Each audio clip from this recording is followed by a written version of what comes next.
Are you a teen business owner and you're struggling to receive the genuine support from your family? Well, this video is for you. All right, what's up, everybody? It's your boy Corey, again, the Youth Business Director for CLIC Biz based out of Orlando, Florida, hosted by the Community Life Improvement Center, aka the CLIC. All right, so today's topic is on receiving the support from your family as a teen business owner. Now, we're going to keep it into the specifics of home and immediate friends as well. Okay, so first thing we want to understand is that our parents, the people we're asking for help from, whether that's a ride to an event so we can vend and set up a table to sell or open market, or if that is putting money into our business so we can acquire more tools and resources so that way we can package our business properly.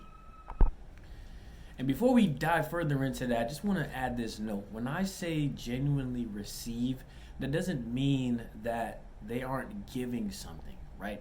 To receive is to genuinely appreciate and understand that people are giving all that they can give based on their willingness, their capacity, and their resources. All right, again, when it comes to receiving support, it speaks to us understanding and appreciating that they're giving us their best based on their availability, their resources, and their capacity. Okay, that's very important for us to keep in mind as teen business builders. So going back to the previous point, so number one, we want to make sure that our expectation and asks are rooted in reality, and we are committed to seeing it through, even if that's just a seasonal business like we talked about, but you're doing it over the summer, you're doing it over the holiday break, you're doing it over spring.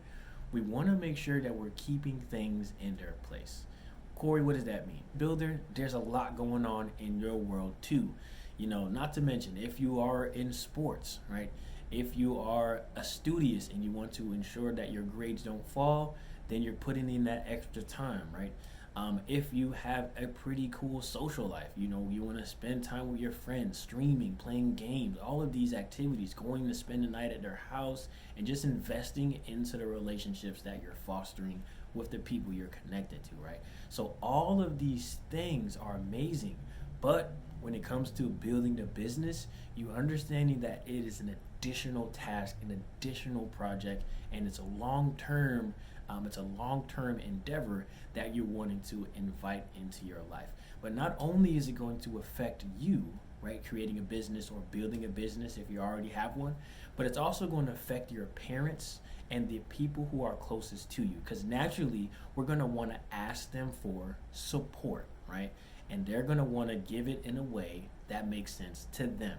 And if that doesn't align with our idea, remember we talked about perfection being rooted in imagination and ideals, right? Whereas drive is rooted in reality and practical results. Okay, so remember, now when what they're willing to give, what they're able to give might not align with what we think they're able to give or that they should give because of our relationship to them. We want to try to keep those things separate if at all possible. Okay, so here's an example. Let's say that you're starting this business or you already have a business, and there's several different aspects: marketing, getting the word out, sales, actually transacting and making money.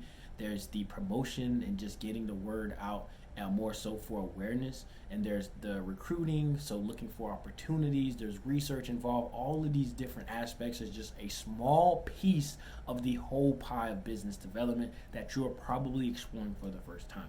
So when you're asking for money, for example, from your mom or your dad or your guardian or your friends, your uncles, you know, you might encounter a no. Well, and the thing that you want to keep in mind is that these adults, they're working hard for their money and they already have obligations involved that is kind of taking up their finances. So example here, let's say that you want to sell you want your mom, you want your dad to invest in you maybe $100 to get a new product or gadget. Now that $100 may seem small to us if we're not working, but that could be a pretty big ask when you consider that your parent is working, right?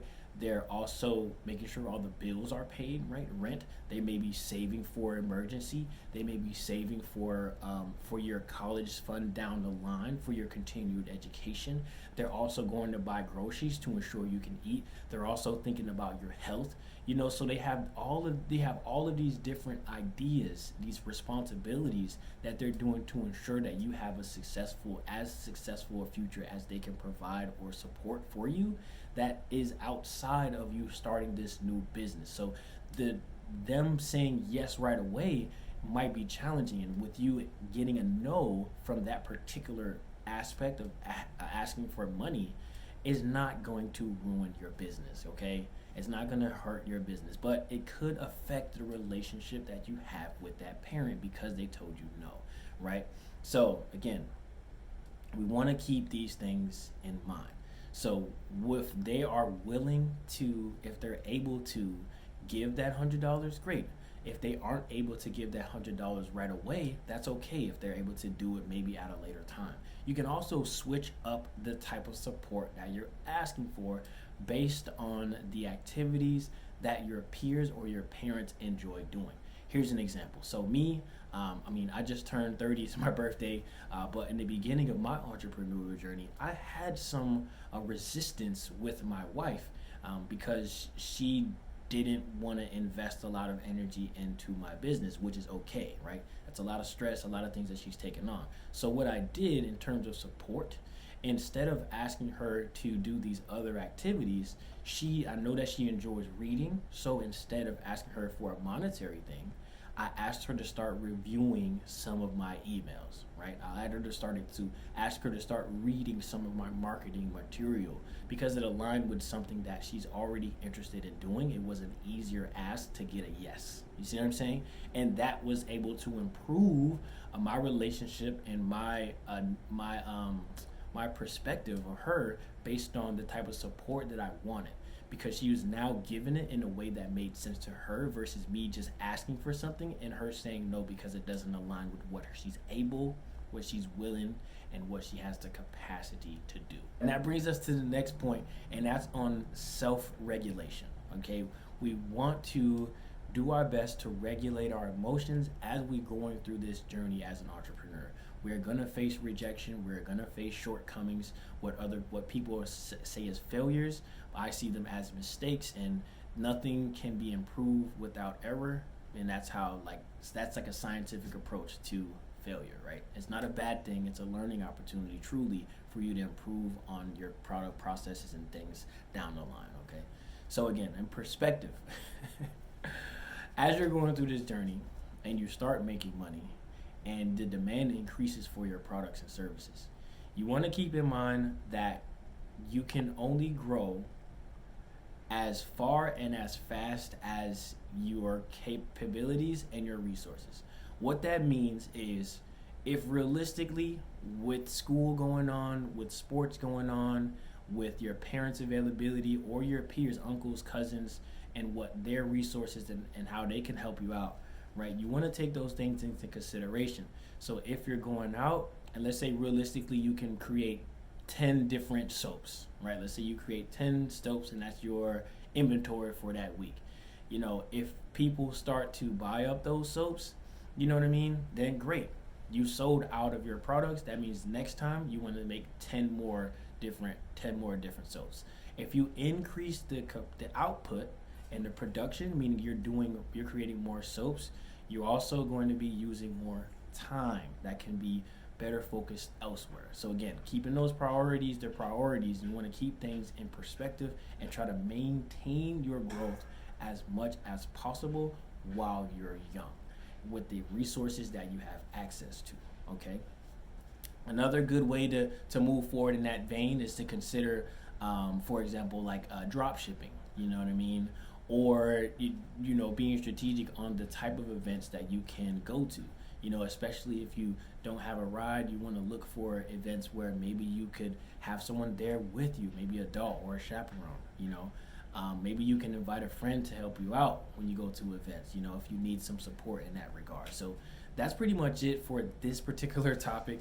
Let me know if you have more questions, concerns. I'm more than happy to hit him up and let's keep it rocking. Let's keep it rocking. Make sure you like and subscribe for sure. Peace.